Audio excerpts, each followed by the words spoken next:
یہ جو مسکرانا ہے، صرف آپ ایک مسکرانے کی نعمت پہ غور کر لیں، یہ کوئی معمولی نعمت ہے۔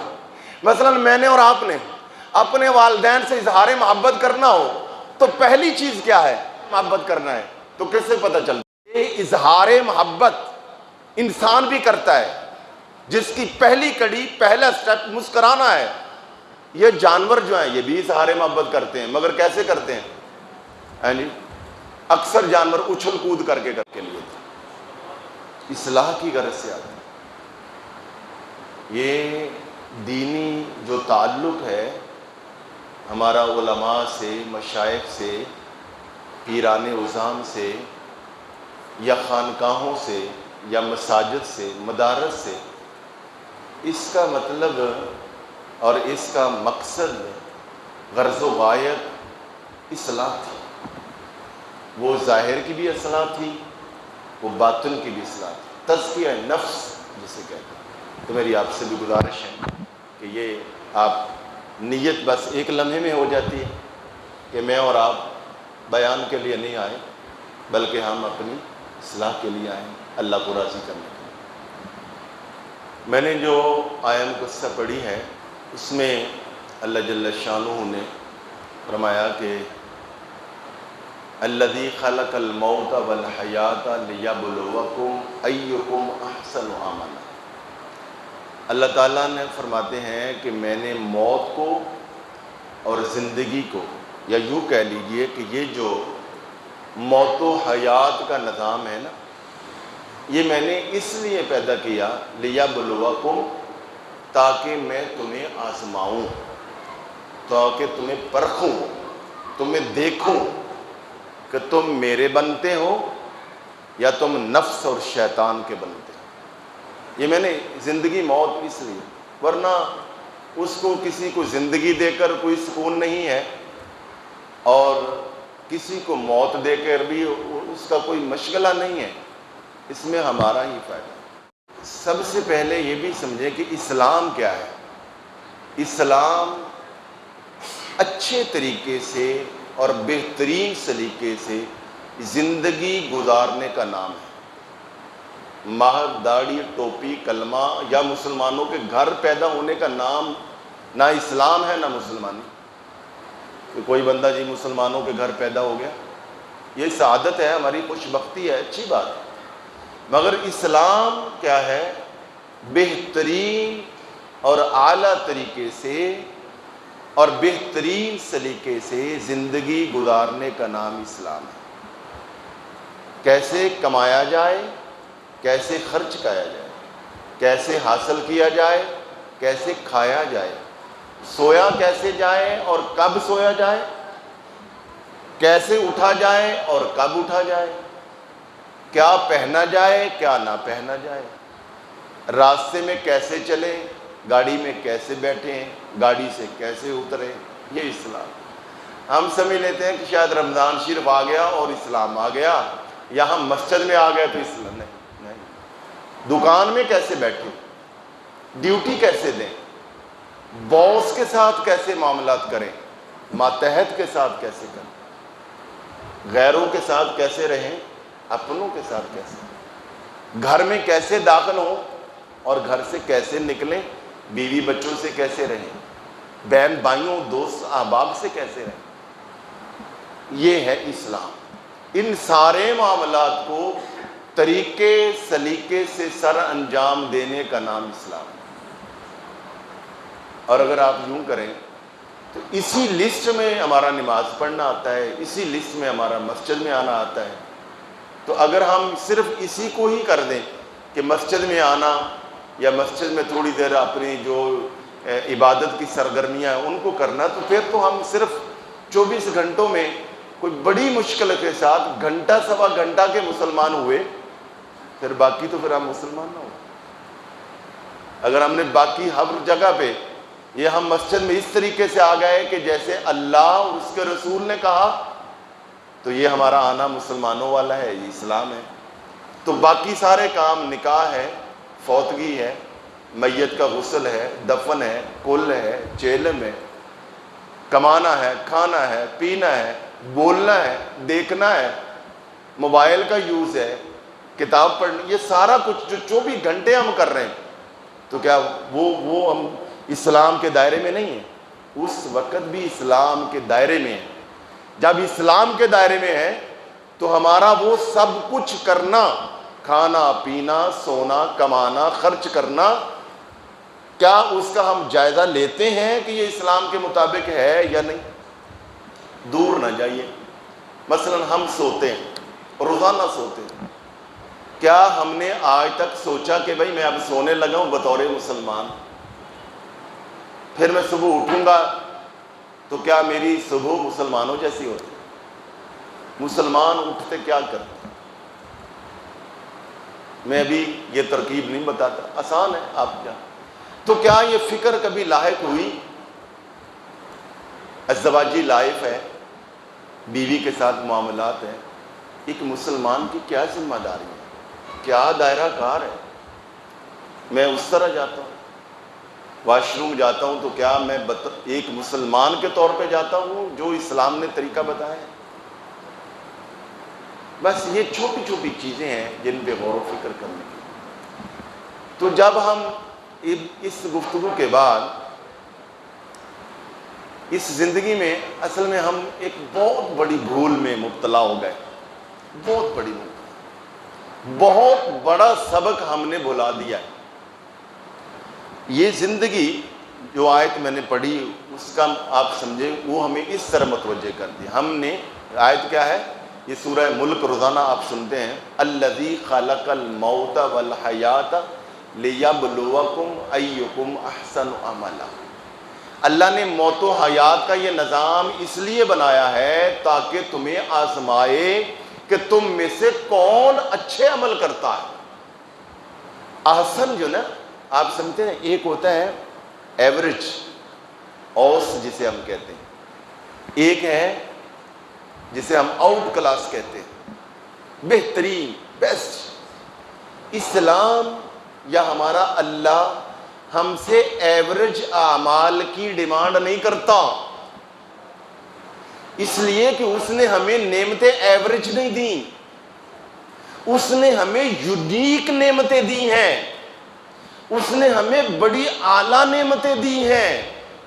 وہ خود بہت اعلیٰ ہے، اکبر ہے، اس کا نبی اعلیٰ ہے، اس کی طرف سے عطا کردہ کتاب کائنات قرآن مجید اعلیٰ ہے، اس نے ہمیں مخلوق اعلیٰ بنایا ہے، اس کی نعمتیں اعلیٰ ہے، اس کی ہر چیز نظم و ضبط اعلیٰ ہے۔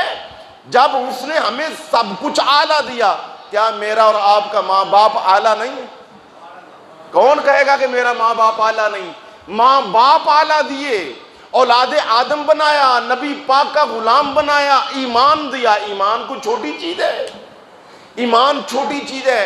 ایسی یونیک نعمتیں دی ہیں کہ 18,000 قسم کی مخلوق کو جمع کیا جائے، ایک انسان جس کی جیب کے اندر ایک پائی بھی نہیں ہے، جس کے پاس کھانے کو چوتھے دن بھی ایک لقمہ نہیں ہے، وہ بیمار جسے ایک لمحہ بھی درد کے بغیر نہیں گزرتا، وہ شخص کہ جس کی نیندیں اڑ چکی ہیں، وہ شخص جو سر سے لے کر پاؤں تک مقروض ہی مقروض ہے، اللہ نے ایسے مجبور، مقہور اور غریب شخص کو بھی وہ نعمتیں عطا فرمائی ہیں کہ جو 18,000 مخلوق کے پاس بھی نعمت نہیں ہے۔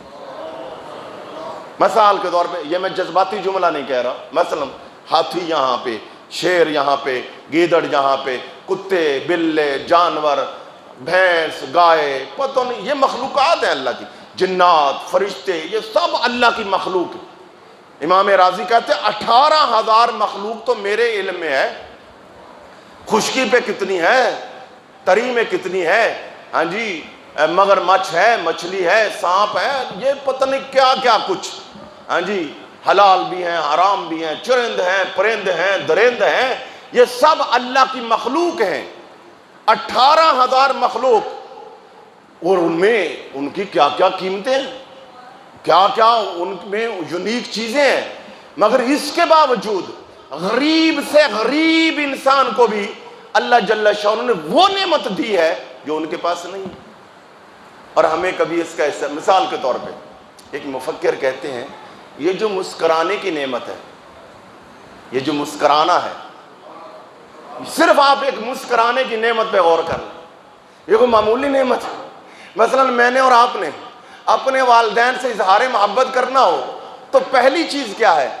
مسکراتے ہیں۔ ماں نے بچے کے ساتھ پیار کی، شفقت کی نگاہ ڈالنی ہو تو آنکھ سے پتہ چلتا ہے؟ نہیں، اس کے ہونٹوں سے پتہ چلتا ہے۔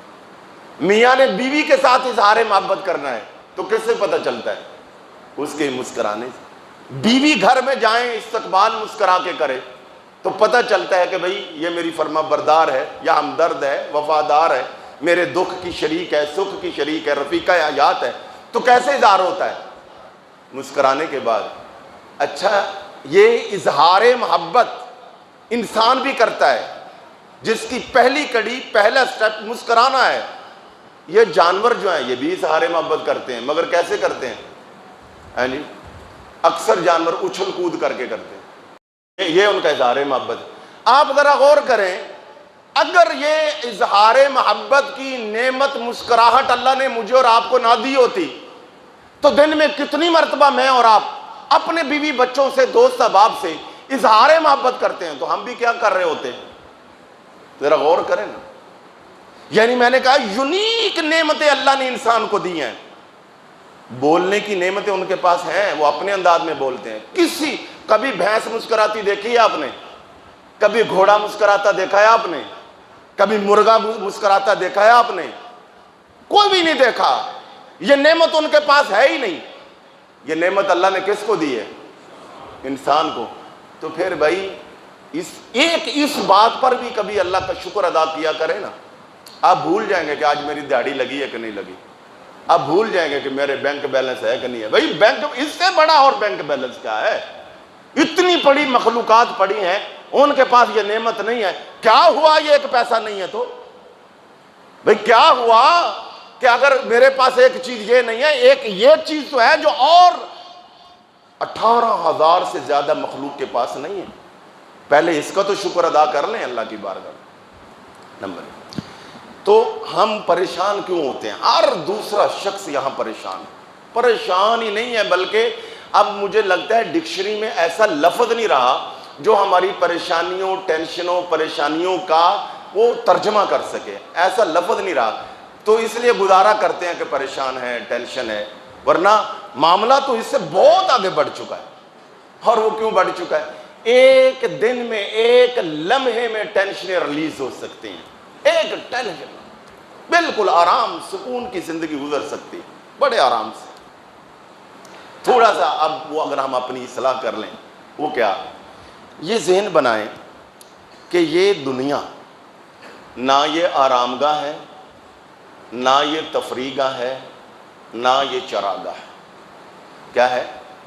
نہ یہ آرام گاہ ہے، نہ یہ تفریح گاہ ہے، نہ یہ چراگاہ ہے۔ جب آپ نے یہ سمجھ لیا کہ یہ جو مسجد ہے یہ عبادت گاہ ہے، اس وقت آپ میں سے بہت سارے دوستوں کو کھانے کی بھی ضرورت ہوگی، پینے کی بھی ضرورت ہوگی، آرام کرنے کی بھی ضرورت ہوگی، مگر آپ نہ کھانے کے لیے پریشان ہیں، نہ آپ پینے کے لیے پریشان ہیں، نہ ہی آپ لیٹنے کے لیے پریشان ہیں۔ فون کرنے کی یا فون سننے کی بھی ضرورت ہوگی۔ اب سکون میں ہیں، گھر میں رہ کر ایک لمحہ ہم فون کے بغیر نہیں رہتے، ٹی وی کے بغیر نہیں رہتے۔ اللہ نہ کرے، میں جنرلی بات کر رہا ہوں، زیادہ تر مسلمان میرا خیال ہے رہ لیتے ہوں گے، اللہ رہنے کی توفیق دے دے، میں عمومی بات کر رہا ہوں۔ تو اب یہاں پہ یہ ساری ضروریات موجود ہیں، پیٹ ساتھ ہے، نیند ہے، لیٹنے کی ضرورت کیوں نہیں؟ یہاں نہ آپ کوئی پریشان ہو رہے ہیں آپ کہ بھی فریج نہیں ہے، کچن نہیں ہے، کیوں؟